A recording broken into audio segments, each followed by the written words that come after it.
Welcome to Gambling with an Edge. And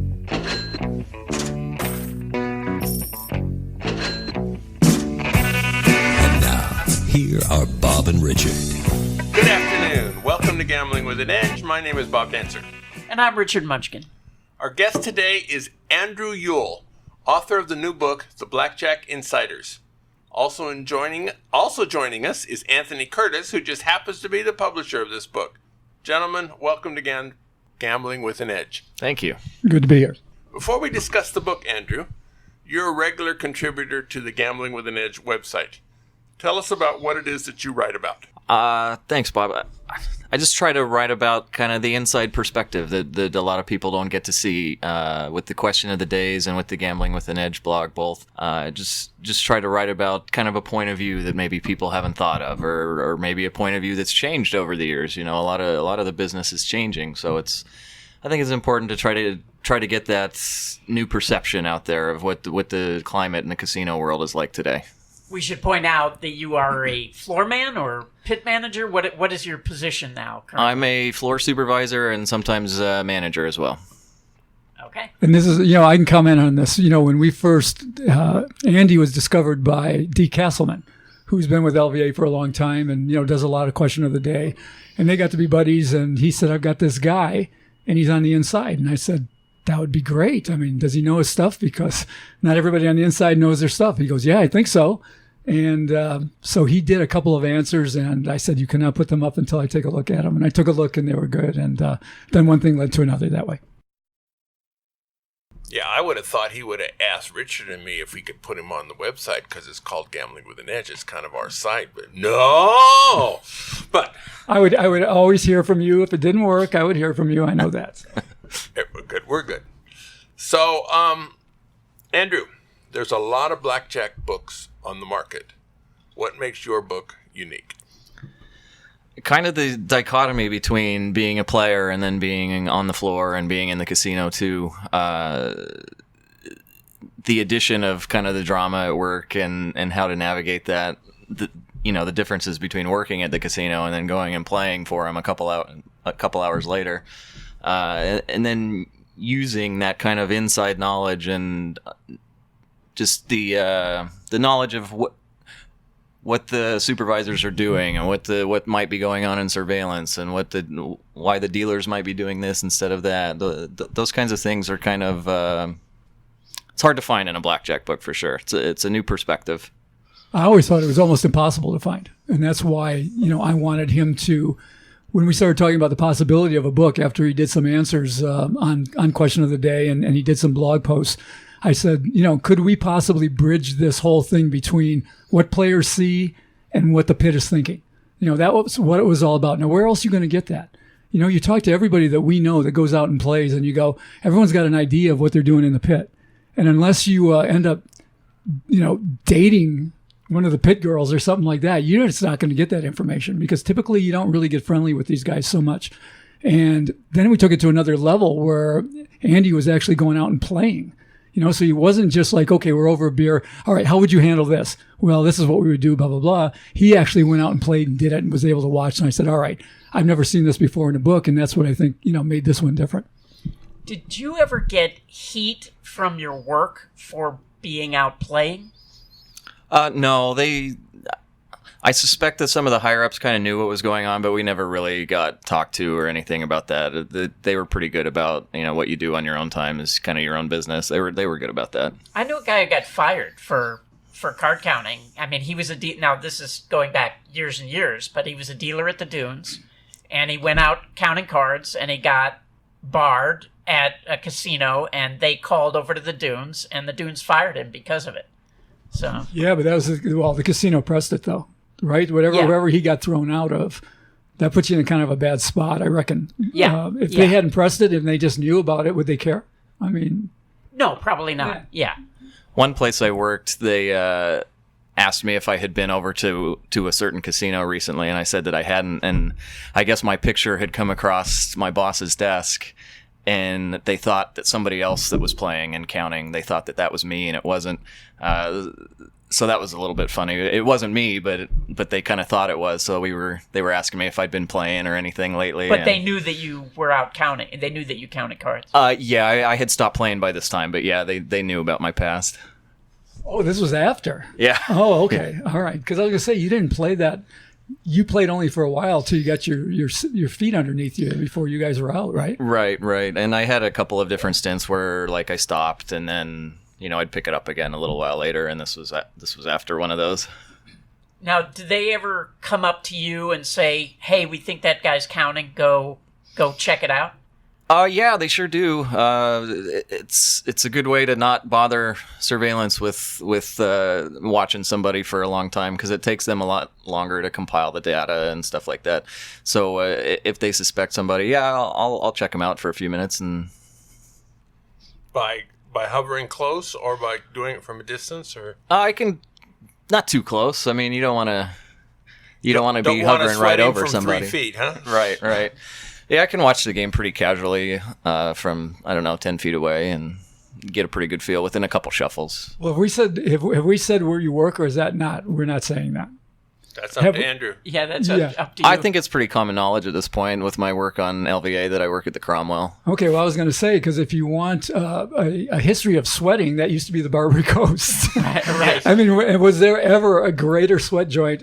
Maybe the El Cortez. El Cortez, for But sure. I mean, Barbary Coast, boy, that was Sweat City. I shouldn't say that. They were very fast to bar people, but if they thought you were not counting cards, they actually would let you win a lot of money. That's true. You know what? Sweat could be either way. It could be sweating the money, sweating a loss, or sweating somebody who's good. They used to sweat good players. Yeah. Big time over there. All the pit bosses had to learn basic strategy and how to count cards, and they would throw you out right away. Even nickel players, like 5 to 15 or something. That's at the Barbary? Yeah. Oh, I've heard stories like that. A little before my time. Yeah. When I was a dealer, I would occasionally get asked to go check out a player who they thought was counting cards, and invariably it was somebody I knew. And so I would just go up to I remember one, I went up to the table and I said, "Man, you're putting heat on me." His name was Arthur. And probably still is. It still is Arthur, yeah. And I said, "Man, you're putting heat on me." And he goes, "I'm putting heat on a pit boss? How can I do that?" I said, "Well, they want me to come over here and see if you're counting cards." And, so it was actually single deck, and I looked down, and the first round goes to like +6, and he goes, "Oh, sure," right? Yeah. I said, "Well, you better play one more hand," So he shoved out all his chips. He caught a blackjack. He got up and left. So then when the boss came over and asked me, so was he counting? I was like, he played one hand and left. So perfect. Yeah, that's perfect. Well, I did that once. I was with Peter Griffin. The great not Peter Griffin from The Family Guy. So for all the young people who are listening to this, the great Peter Griffin, blackjack expert, theory of blackjack, all that kind of thing. And Griffin and I were hanging out at maybe the Silver Slipper. You dealt there for a while. Oh, just for one night. I was on the extra board, and so you could go to either the Slipper or the Castaways. Okay, well, I walked up, and Dustin Marks was dealing. All right, Now Dustin Marks is the author of our book, Cheating at Blackjack. And I said to Peter, I go, "This is another name." And I said, "He's really good with cards." And he's looking at me, he's shaking his head. No, quiet. No, don't say, not now. That sort of thing. Peter and I had a couple of Heinekens. I'm like, "Oh, yeah, this is this guy. But those things used to happen back then. Funny. Yeah, it was a much smaller world for advantage players back then. Everybody kind of knew each other. Well, Dustin was a card mechanic, wasn't he? He was an amazing card mechanic. Still is. Yeah, so he still is. Yeah. You would advise Peter not to play there anyway. Well, the thing is that what I didn't know at the time, I knew who Dustin was, and I knew that he was really good with cards, but I didn't know he was dumping from the inside. I mean, if you read, we'll promote some other books, not just yours, but I mean, if you read Cheating at Blackjack, you see what his modus operandi was to work with outside help. The outside help was working with the inside help, being him, and he was, dealing cards and seconds and things to the players themselves. So to an agent. To an agent. He might have been right on a play. And stealing from other players. Basically, yeah. Well, stealing from the house, really. But yeah, they had to cover with taking from other players. Yeah, I didn't say Dustin was a good guy. I said he was a really good mechanic. Okay, now, Andrew, let's go through a book a little bit. Basically, one of your bosses, you call him Mark Stevens, that might be his real name, I don't know, but you call him Mark Stevens, kind of shows you the ropes on blackjack, and later becomes a partner of yours. How did this all work out? You can spend some time on this if you like. I mean, I talk about it a lot in the book, but just a quick kind of story about it is we took a basic strategy test just to kind of see where all the floors were at. And, that's kind of something that doesn't really happen a lot anymore, but that's what we did. And he was impressed with my results, even though it wasn't perfect, but it was ahead of the curve, so to speak. And, I don't remember how it came up exactly, but we were talking about card counting, and I told him I'd always kind of wanted to learn how to do it, and he said that he would work with me. And he just started kind of giving me little assignments, to first, of course, perfect basic strategy, and then we went through the running count, and I had week or so to practice that, flipping through cards and all that stuff. And, that grew into the true count and different little drills to keep the true count. And just step by step, it turned into this thing where I was ready to come into his office and we'd practice on my breaks and his breaks. And, we'd go through shoes and practice betting patterns and all these different things. And it just kind of turned into this thing that we both wanted to try. We both wanted to try it in Vegas and see if we could pull it off together. He'd been kind of playing by himself. And he told me he would bankroll me because that was an issue for me at the time, was bankrolling. And that's pretty amazing. You were recently single father. Yeah, recently still going through the divorce at the time. And so I didn't really have much of a bankroll to speak of. And he pitched the idea of bankrolling me, and he kind of explained that I wouldn't make as much money as if I was a real investor, but that wasn't an option for me at that point in my life. So that's what we did. And it went so well that I decided I could scrape some money together and make it a partnership, and it just kind of kept growing and growing and growing.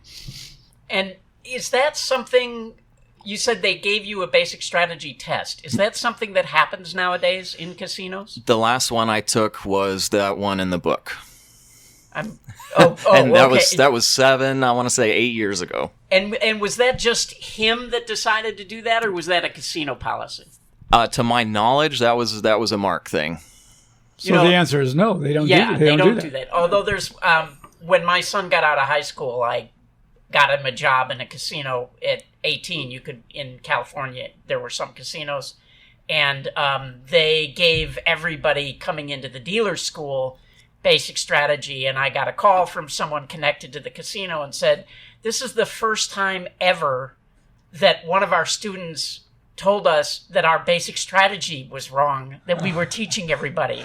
So, they had the wrong basic strategy chart that they had been testing everybody with. So, that's pretty common, I think. Does that surprise you? And then no, it doesn't. Yeah, that they had the wrong chart. That's pretty common. I think there's a lot of misconceptions. We all know that, a lot of misconceptions about basic strategy out there, and there's a lot of different charts, and some of them are even wrong for the rules that they're set up to be. Right. No, this was an easy error to make, where it was the casino hits off 17 instead of still. Right. So they had. It's just always been amazing to me, in my business now. Obviously, I meet a lot of people that are executives or people, even at parties and things, and they know my background. I publish these books, and they'll start telling me their concept of counting cards, and they're never right. I mean, the people from the industry, I almost are never right. I mean, once in a while, sure, there's a person, Andrew, but they're almost never right. They've got very strange ideas about it. Not just that. I mean, it used to boggle my mind when I worked in the casino that a guy could be in that industry for 30 years and never bother to learn anything about any of the games. They would make fun of players who bet in the field in craps but thought nothing of the guy betting crap 11 or something. You know what I mean? So not just the absence of requirement to learn it, but the absence of ambition to learn it too. Yeah. If you're going to watch the game for 30 years, you would think you would want to know something about it. Well, I've experienced that as well with people I've talked to, and I think it's just that they think the time on the job is their teacher, and that's it. And they form these ideas and opinions, and they feel they could write the book.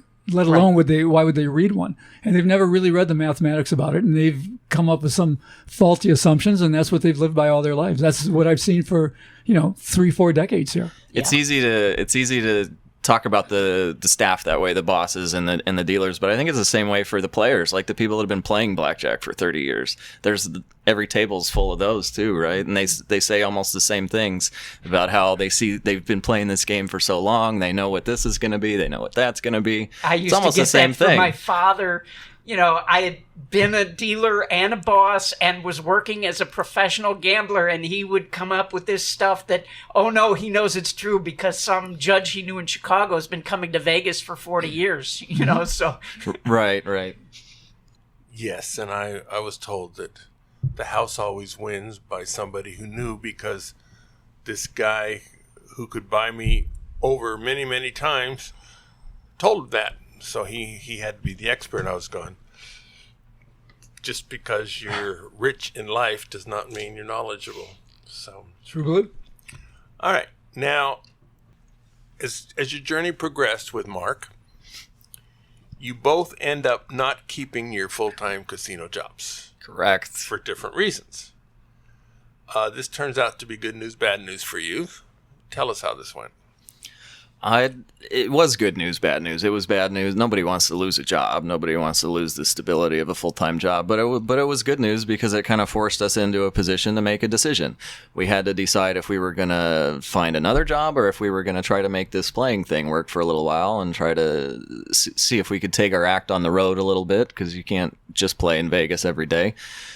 So that's what we did. We decided it was, for both of us, he was going through some things in his life at the time too. So for both of us, it was a time where we both wanted to travel, get out a little bit, do something different. We'd both been wearing suits and ties to work every day for a long time. It was the idea of getting out of there and having the freedom of not having a schedule and being able to make a little bit more money, because, we were making more money playing cards than making $18 an hour standing floor. So it was an intriguing thing that we both just wanted to take advantage of, and really glad that we did it. We got to see some things that we never would have seen if it wasn't for this. So yeah, it was definitely good news in the long run. So when you hit the road and you would go to, I don't know, let's say Arizona, was that a state you played? Mark Certainly played in Seattle. Arizona. Certainly Seattle. Yeah, okay, so Seattle.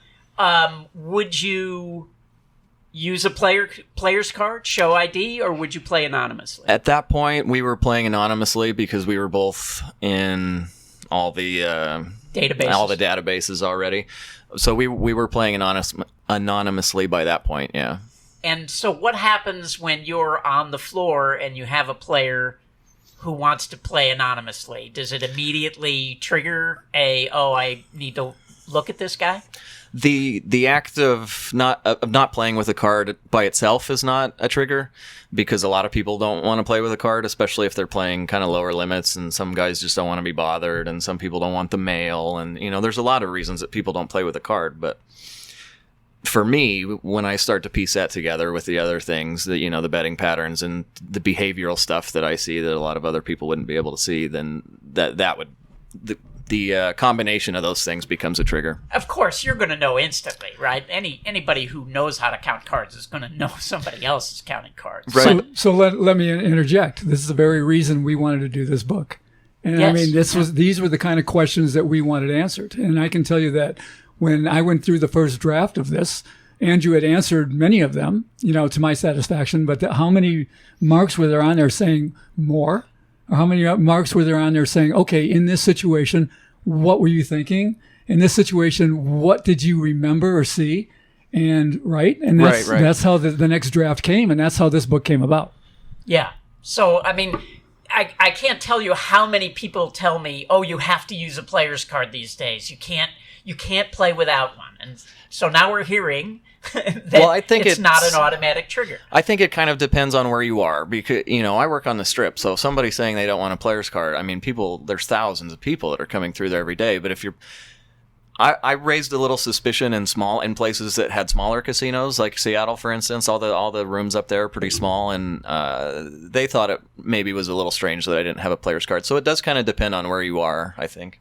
Yeah, but and if they think you're a local, obviously, if they think you're a local and not taking advantage of what they're giving away, it becomes more suspicious than if you tell them, I'm just passing through town. So Right, and in my case, I was there, when I'd make these trips, we'd be there for 8 to 12 days.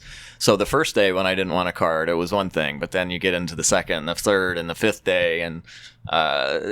Looks suspicious. Yeah, a little bit suspicious, but most of them were nice about it. I even got one of the bosses to comp my meal, even though I didn't have a player's card. He found a way to make it work. So it depends on where you are and who you're dealing with. And what about hat? Hat or no hat? I say hat, but I don't believe that it makes much of a difference. Well, have you looked at... You obviously are in the databases. Have you looked at your own photos? I have seen my pictures. Yeah, one of them I have my hat on backwards. I never even do that. I wonder how they caught that picture, but that doesn't help hide your face. No, it sure doesn't. If you look at surveillance photos of a guy wearing a hat, I mean, I can't imagine anybody saying you shouldn't wear a hat when you look at a surveillance photo of a guy in a hat because you just can't see his face. Right. It's a little bit different, I think. The hat thing, like I wear hats anyway, so it's easy for me to say just wear a hat because it makes it harder, but it doesn't. I don't think it deters them from getting the picture. There's so many different camera angles and so many different the software is so advanced now that if they want a picture of your face, they're going to get it. It's just a matter of when. Does it make it harder to get it with a hat? Yeah, it probably does a little bit, but I don't think it's going to deter them much. Well, it hides stuff, like it hides your hairline, whether you're balding or not, or whether you're a lot of things with your hairline is a way to recognize somebody. Right. And a hat on would disguise that. Yeah, like I said, it helps. It helps for sure. Now, as a floor supervisor at the Cromwell, if somebody has a hat on, does that make you extra suspicious? No. A lot of people wear hats, not just card counters. A lot of people wear them, and it's not that's not the kind of stuff that makes you want to look at somebody. So, I often could see people walk in the door and know that they were, if not a card counter, that they were up to something. Do you experience that? It's definitely more... Like when I catch a card counter, it's not usually because I'm running down the deck and realize, hey, this guy's counting cards. It's something like that, something about him, something behavioral. Like, and most of it is just from like what I used to do. Like, oh, I used to do that when I played, or I used to look at the discard rack like that, or I used to, it's small stuff like that, along with the betting patterns, of course. But I don't even start running down a deck on somebody, and unless I see red flags like that. Is your procedure for you to do it or for the boss to call surveillance and have them do it? Do the rundown? Yeah. I mean, it's a good idea to get surveillance involved too, for sure. I don't know if there's an exact procedural outline anywhere, but it's definitely a good idea to communicate with the whole... Because I'm thinking about your peers, right? Because your peers probably can't run down a player. Correct. So for them, you don't think there's a procedure in place that says... I mean, they're advised... When I say procedure, I mean like a writing. They're definitely advised to call. Everybody should call. That they encourage communication for almost every reason, especially that one. Now, how much was being a... We've partly answered this before. I'm going to give you a chance to answer it more fully. How much did being a casino employee help you as a player? What could you do as a player that you would not have done had you not worked in a casino? What could I do from the player side? So I guess I just understood the behaviors a little bit more. I kind of already talked about this from the floor side about knowing what the behaviors of the player look like. Well, it's the same thing being on the other side of the table. Everybody has this kind of perception of what they think heat looks like, but sometimes it's not that. Sometimes it's something else. So, when they're coming over to tap on the computer screen by you, I can surmise by the situation what's going around me, if it's about me, if it's about the guy next to me, if maybe there's like a financial threshold that he's trying to check on, maybe it's a behavioral thing. I guess I just had a little bit of better understanding of things like that. And when the phone rings and when they go to the phone, why is it ringing and why are they talking on the phone? the phone scares most people when the phone rings. Every card counter's like, oh shit, that's about me. But that's not normally the case. They're not just up there watching card counters. They're watching a whole bunch of different things happening. So just the understanding of different behaviors and what was going on in the pit, for sure. The last 2 books we did on Blackjack Insiders, Andrews, and Colin Jones's 21st Century Card Counter. What struck me with both of those is how aggressive both of these groups were. It was just 2 of those guys, and Colin was, playing with a few other guys, but they were also aggressive. And my feeling was in reading these books and then talking to them afterwards was that in Andrew's case, just kind of what he said, he kind of knew how far he could go and then made a decision and said, okay, I know what's going to happen. Once they got me. So I'm going to get out of here. I mean, you can tell me, I don't mean to put words in your mouth, but it seemed like that's what I got out of the pages there. With the other guys, they were just like, there's so many places to play now, I just don't care. So it's funny that same idea runs through both books. It's just play aggressively, don't worry about it. They're not going to hurt you. You know what? We used to think when we played, we might get hurt. And you were right. Yeah. And we were kind of right about this. And these guys, there's always like an undertone of it in their books, but it's almost like they know, look, the worst that's going to happen to me is I'm going to get scolded.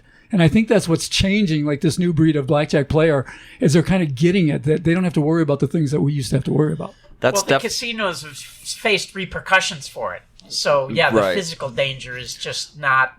I'm not saying it can't happen, but it's a lot less possible. It's much easier to avoid now than I imagine that it used to be, for sure. Yeah. And people have asked me, because I've never been backroomed, and I attributed it to the fact that I worked in the casino, because I just felt like I usually would see the heat happening before it actually came down, and I would just leave. And you could probably navigate the relationship a little better when they did approach you. You probably knew what you could say and what you couldn't say. And the other thing that freaks people out is a guy in a suit comes into the pit and starts talking to the pit boss, and they're both over there looking at you.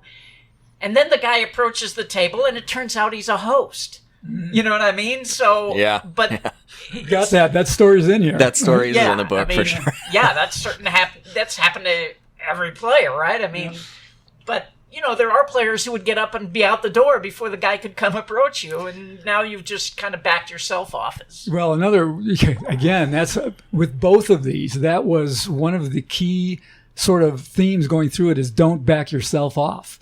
Even more so in Colin's book. He keeps saying it, don't back yourself off.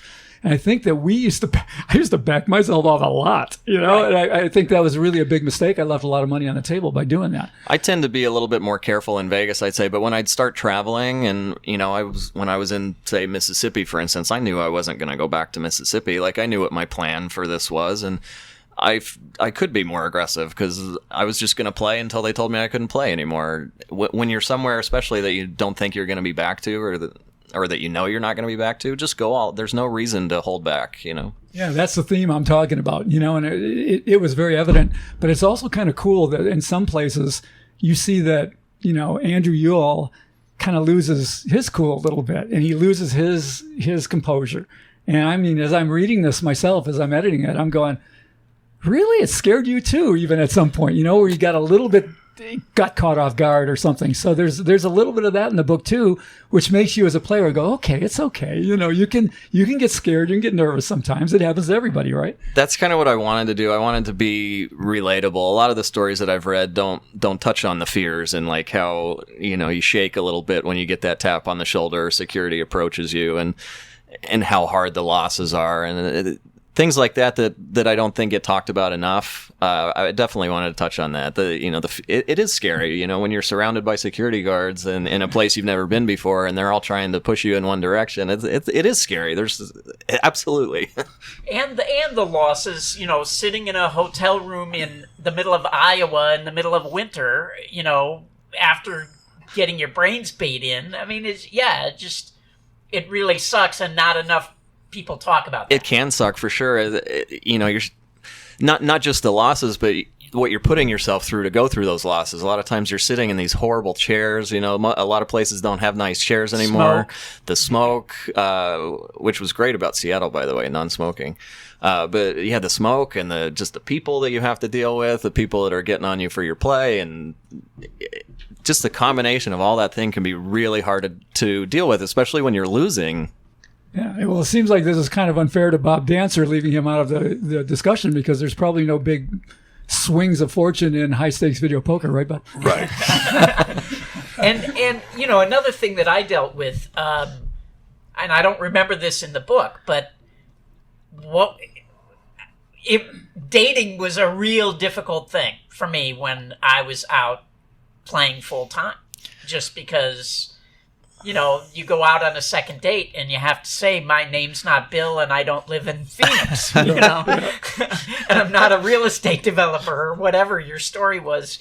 Because where else do you meet women but in the casino if you're out playing full time? That's totally true. And I was in a place where, I was just divorced, so I wanted to meet women. And my initial impression was, I'm going to be out there playing. There's going to be girls. It's going to be fun. It's not really like that, and I got put in a couple awkward positions like that too. I was playing at one casino here in Vegas, and started talking with a woman next to me, and she said she owned a nail salon, and I told her I was a investment banker, and we decided to go get a bite to eat. And she's like, I have a confession. I don't really work in a nail salon. I was like, well, I'm not really an investment banker. What do you do? She said, I'm a blackjack dealer. And I said, well, wow. I was a blackjack dealer. It was pretty funny. All right, before we get into his next sex stories, we're going to break for some commercials, and then we'll be back with Andrew Uyal and Anthony Curtis. The South Point has more than 10,000 games, returning more than 99%. This is more than anyone else has. In September, the promotion of the month is the ability to earn up to 3 bottles of South Point 400 commemorative bottles of City Lights Shine, the only legal distillery in Las Vegas. You may earn up to 3 bottles per week at 800 points per bottle. You keep the points. There are 6 flavors to choose among.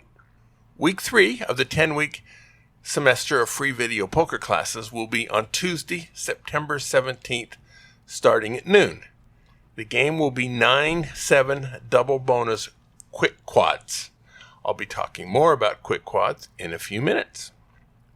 At videopoker.com, it's the best place to play lots of games.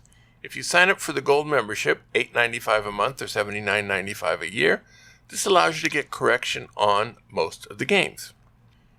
Perhaps a big surprise, the game of the week is Quick Quads. Quick Quads is a 6-coin per line game where you get paid for a quad, 4 of a kind, if you get a trip, 3 of a kind, and the other 2 cards add up to the rank of the trips, such as 8-8-8-5-3, or maybe deuce, deuce, deuce, ace, ace. So you get a lot more 4 of a kinds, and you pay 6 coins per line, and you only get paid for 5. So it all adds up. It has a lot of strange plays in it that you don't make in other games. A free copy of the strategy you can find on videopoker.com. It's called A Quick Guide to Quick Quads. I was a co-author of that. Insofar as one of the most fun games to play, Quick Quads ranks up there for me. It is one of the games I physically enjoy playing the most. All right, we're back talking with Andrew Uyal and Anthony Curtis. Andrew, when you were having your blackjack career, you were a pretty young guy. It would be reasonable for casinos to insist on seeing your ID to make sure you're at least 21, depending on what state you were in and what the rules were. Now, it is hard to maintain your anonymity when you're forced to show ID. How did this affect things? It did for sure. I got ID'd a lot. I didn't, I have a beard now. I didn't have the beard back then. I looked like a kid, and I was a kid. I was 24 or 25 or something. And so I through some early experimentation of showing my ID to people that I shouldn't show my ID to, I realized that I needed to be a little bit more careful. So kind of the rule that I used was if the dealer ID'd me when I got to the table, then I would show it to them because they don't care and I just got there. But if somebody came up to me while I was playing and asked for my ID, like a suit or somebody else, then I wouldn't show it. I would say that I left it in the car or whatever. At which point you have to leave, obviously. If but they- if they're outside the pit asking for your ID, then that's probably a sign you need to leave Then anyway. I'm going to be leaving anyway, exactly. Yeah, they're looking to confirm who I am so they can tell me to leave. So if I just leave without the confirmation of who I am, maybe that preserves me for another session or two, hopefully. Do you remember when you first knew that you had been flyered, and how did you find out? I talk about it in the book a little bit. We had a friend, Ken Cho, who had a contact. He had an inside man in surveillance, and we asked him from time to time if there was anything on us, if his friend could check on us in the system. And the first few times there was nothing. You know, we had some pretty big heat situations, and thankfully there was nothing after that. But I remember after one session specifically, one tough weekend that I had here where I got backed off a lot, and he finally let me know that there was alerts on me, and Mark was still in the clear at that point, but apparently I'd attracted a lot of attention at one casino specifically, and they decided to take it upon themselves to make my counting career a little bit more difficult. So did you hit the road at that point? Decide to get out of town? No, that was when we switched to playing the shoes mostly instead of the double decks. We were playing a lot of double decks at that point, so we kind of restructured our bankroll and our betting system to be able to play shoes. It opened up a lot more casinos that we could play in. You know, not double deck games, good ones are hard to find, and good shoe games are not quite as hard to find. So we just kind of expanded it at that point. We did, that was when we traveled to San Diego, but that was kind of our first big road trip. But yeah, sorry. Isn't that funny how we kind of all started like that, right? Especially back, you know, when we played back in the 80s, 90s, you know, we wanted the single deck, we wanted the double deck, the single deck. You know, Ed Thorpe called it the spectrum of opportunity, right? You know, things would come up and you would have these more opportunities to make big bets. And then we all eventually learned we better start playing shoes, right? Right. It's just easier to hide out. You know, it's a lot easier for the floors and the surveillance to run down a double deck, but it's harder for them to get the information when you're playing a shoe. So the fact there's a lot more games and the fact that it's easier to play, it made sense for us to do that. You know, I wanted to ask about the Cromwell. They've kind of famously gone to looser games, 3-2 blackjack. How has that worked out? Do you think that they are seeing more business, and have you been inundated with card counters because of it?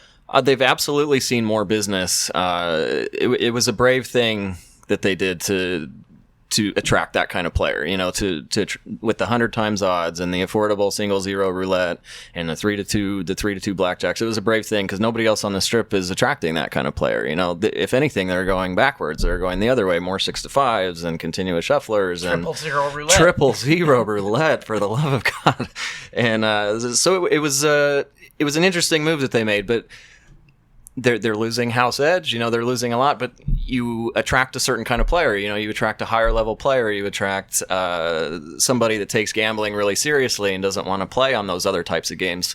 So it's paid off. The craps action is really big. If you want to play serious blackjack for under $100 on the strip, that's where you go, because you know you can go and play $15 or $25 3-2 games. That's really an interesting way to put it, though, that you attract a more serious gambler. And you do. I mean, the guy will go and say, but they're still playing negative expectation games. Right. They're still going to play single zero at 2.7, but he's a serious gambler. And he is. And I'm not making fun of you. I mean, you're right. These are guys that go, and I want 100 times odds. Well, you're still negative, but they will do that, and it makes total sense. I use the term gambler in that sense, and when I say player, I usually refer to guys like us that are playing the game with an edge. But when I say gambler, you know, some people do take losing money seriously. They know they're at a disadvantage, but they want to be at the least amount of disadvantage possible. So they play, the high limit games with the good rules and the 100 times odds, which we see a lot. So they believe in streaks. They believe that they can overcome it if things go their way, and if they're not losing too quickly, they're going to have a chance to hit that streak. If they strike while the iron's hot, they think they can beat it. Yeah, the big question is, will the lessons learned, make their way to any of the other Caesars properties? No. It's not. If their revenues are up, but yeah, it's just kind of a situation that's unique to the Cromwell because of this. We're different than any other casino, just dynamically. We have less rooms, we have less tables. So because of the less rooms, we're not seeing the foot traffic that Caesars has with its 3,500 rooms or whatever it is. We only have 188 rooms, so we have to do something to bring in these types of players. And I think it was a great thing that they did. Yeah, no, me too. Me too. Yep. Well, they're doing the same in video poker. For low stakes, they have a bunch of machines that go up to 99.8%, or at least they did. But you have to play 5 times as much to earn the same number of reward credits. So they punish you on that end. But for low stakes video poker, if you insist on playing on the strip, it's the place to play. If you go off strip, there are better places. But for on the strip, and you want to earn Caesar's credit at a slow rate, you can get it there. That's always how it is, right? If you want to play on the strip, you have to sacrifice a little bit of EV. No, it isn't always that way. There are times where the strip had the best games for. Certainly, if you're a $25 player, the strip has the best games. There are a number of places on the strip where you can play high stakes video poker with at least a decent game. And you go to the smaller places and they just don't have any games that are that size. And if they can reward a place like the Gold Coast can't do anything for a $125 per hand player that's going to get him excited. The nicest room at the Gold Coast is not very exciting. The nicest restaurant, Ping Pang Pong is definitely an interesting place to do. But it's not like some of the places on the strip. Fair enough. Now, Andrew, this doesn't have anything in particular to do with the book, but one of our listeners sent us a question and wanted to know about the range of salaries for table game floor people and supervisors compared to dealers. Do you have anything to say about that? Sure. I actually did a question of the day on that not too long ago about more specifically about the dealers. And truthfully, the range is so wide; it's hard to put a pin on it. I made maybe $35,000 my first year as a dealer, but there's dealers that make $120,000. So it's just like some of the other things. It depends on where you work and where you are and the type of casino you're in and how they split their tips. That's a big thing. For the dealers, but the floors, I maybe made $40,000 the first year that I did it, and I was making $18 an hour in a small place in Mesquite. But there's floors that make $90,000. Floors usually share in the tips. Not anymore. The last place that did that was the Wynn, and they had to stop doing that. That's not a thing anymore. So if a dealer were to become a floor person, it would normally be a pay cut because they'd get to wear nicer clothes and have more responsibility, but they'd also do it with less money because they don't get the tips. Is that fair? Not really. It depends on where you are. At some bigger places, that might be the case, but at most places, it pays more and definitely more consistently to be a floor. And the dealers are exposed to the same types of raises that floor supervisors are exposed to. Not every company is the same. I can only speak for the different companies that I've worked for. But when you get a cost of living raise at a floor supervisor's wage, it's much different than getting a cost of living wage at a dealer's raise. $7.25 I think still is minimum wage, and floor supervisors are making, say it's $30 an hour. You get a 4% raise on that. It's much different. So the floors can accrue salary a lot faster than the dealers can, and the dealers' rate is pretty consistent. Like whatever they make within that range almost every year, whereas the floors will make a little bit more and a little bit more every year for the most part. I think the problem where that comes in is at the really big places. That they can't, they get a couple of really big high rollers come into the Win or Encore, and they're tipping like crazy. And even though they got to split their tokes there, they're going to make more than the floorman's going to make. And you can't pay the floorman enough. And that's why Steve Wynn came up with that idea that he didn't want the brain drain where all the good people stayed down at the bottom and the people that weren't doing as well were going up to the top, and he tried to fix that. I thought it was a pretty good idea, but it never caught on. Obviously, it was an interesting idea for sure. And the rule is that management can't take tips. That's the rule. So they changed their title of that position to team leader. So their thing was that it wasn't a management position. So that's how they were able to do that for a little while. But Ninth Circuit Court of Appeals came down and said that that's not okay anymore. But at places like that, you're right that the dealer, when the big high limit players come in, they could get a big score where they might make $1,000 in a day, but that's not available at the smaller joints. So they want to move up to boss, right? Right. Like when I was a dealer, everywhere it was better to be a dealer than a boss. Even if you were working downtown, the dealers made more than the bosses. At least the entry-level bosses, not shift managers and stuff. Sure. But now I think in most places that's changed. It's definitely evened out, if not reversed. It's hard to put a finger on it because the dealers' incomes are so volatile, right? They might have those $1,000 days that you talked about when the high rollers come in, but they also might have a day where it's dead and they make $50. Yeah. Normally that evens out. Just take whatever casino, even if they have their good days and their bad days, that maybe they'll still make 50,000. It usually evens out in the end, whereas the floors have a little more opportunity to kind of steamroll their salaries. So to keep your own joint, if you were good at it, you never would be a boss. That's right. Depending on the keep your own joint, but at most of the ones I've been to, yeah, for sure, those guys are doing really well. Well, but the problem there is, like in the old days, crap tables used to go table for table, right? So the crap dealers would include the boxman in on the tips. Now they weren't, it was kind of under the table, but it was just like an unwritten rule because now the boxman had a vested interest in the dealers making more tips. And the places that go table for table where you keep your own now, you have the problem of dealers paying off bosses. So, if you're not one of the favored dealers, you're stuck on the minimum table where you're not going to make anything, and the same people make the money consistently. And most of the people that I've talked to, the systems are a little bit more fair. Just like they have to hit so many tables in a night. Like they move them from table to table. Yeah. Right. That still happens. There might be a bad rotation that, if you're not a favorite, that you don't get put on the good rotations. But I think the systems are kind of becoming more in place to kind of take some of that out.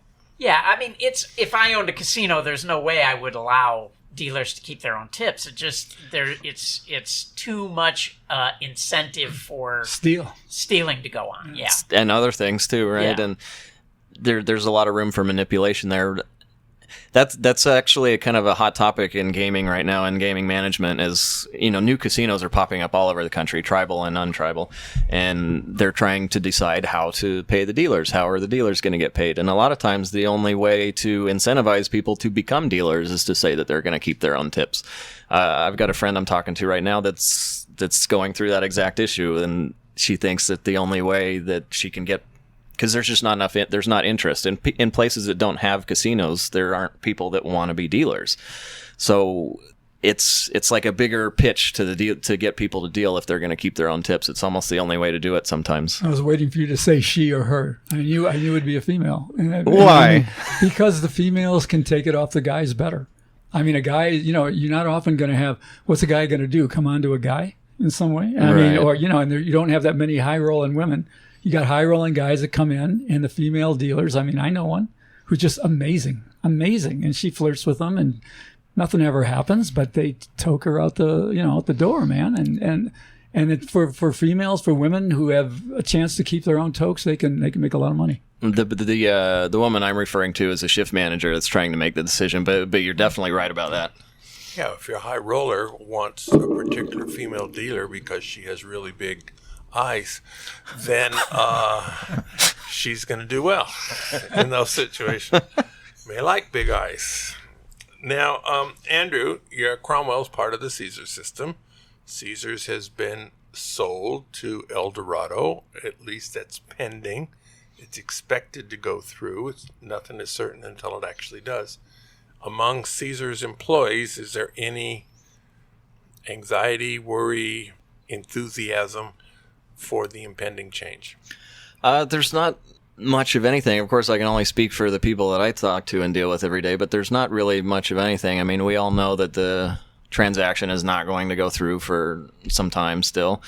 And so we've got some time before Eldorado actually takes over. And when they do, I don't think anybody's really anticipating earth-shattering changes at our property. There's rumors about this property getting sold or that property getting sold, but just with like today's corporate climate, I guess nobody's really worried about big changes. They expect to keep their job and to have it more or less the same.